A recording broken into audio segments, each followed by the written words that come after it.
যে জন্য আমাদের নেত্রী দেশনেত্রী বেগম খালেদা জিয়া, যিনি ভিকটিম 6 বছর জেলে ছিলেন, এই হাসিনা থেকে 6 বছর জেলে কাটিয়েছে, এবং যে জেলে তিনি ছিলেন সেটা মানুষ থাকতে পারে না।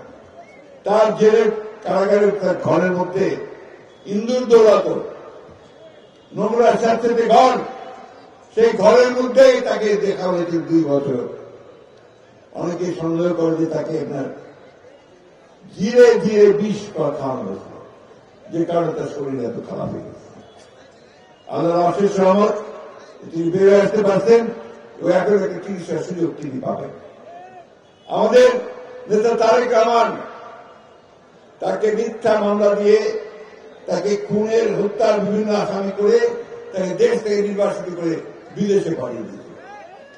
আমাদের বিরুদ্ধে অসংখ্য মামলা, আমার একার বিরুদ্ধে 111টা মামলা ছিল। কয়েক একটা 2টা মামলা হলে আমার কি অবস্থা হয়, যদি 111টা মামলা হয় আমরা আর বাঁচিবা পারি? ওইটা আমার অবস্থা করেছে। আমি 11 বার জেলে গেছি, 11 বার। আমার তো এরকম যাওয়ার কথা না। আমি তো চুরি করি নাই, ব্যাংক লুট করি নাই, কারো মারিও নাই, কারো কোনো করি নাই। কেন? বিএনপি করি, বিএনপি করি অপরাধ। বন্ধুগণ, আজকে সেই অবস্থার অবসান হয়েছে, শেষ হয়েছে। এখন একটা নতুন বাংলাদেশ আমরা তৈরি করতে চাই।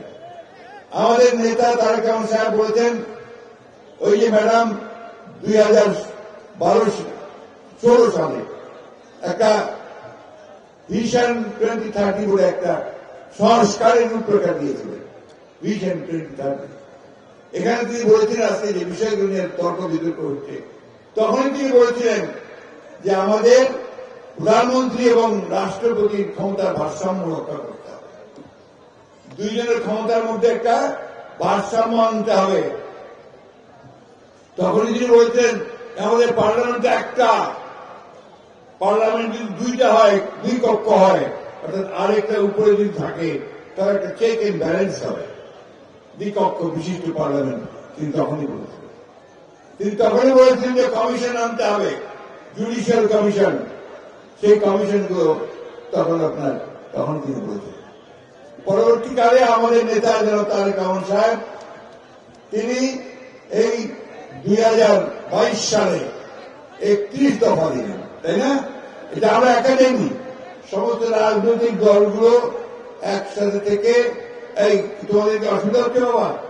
সমস্যা কি? এই যে ভাই, আপনারা বসেন আর কথা বলে না প্লিজ, ছাত্ররা কথা বলে না। এই যে 18 সালে উনি দিলেন 31 দফা, সেই 31 দফা কিন্তু আজকে যে সংস্কার নিয়ে কথা হচ্ছে, আপনারা শুনতেছেন না? সংস্কার সংস্কার সংস্কার।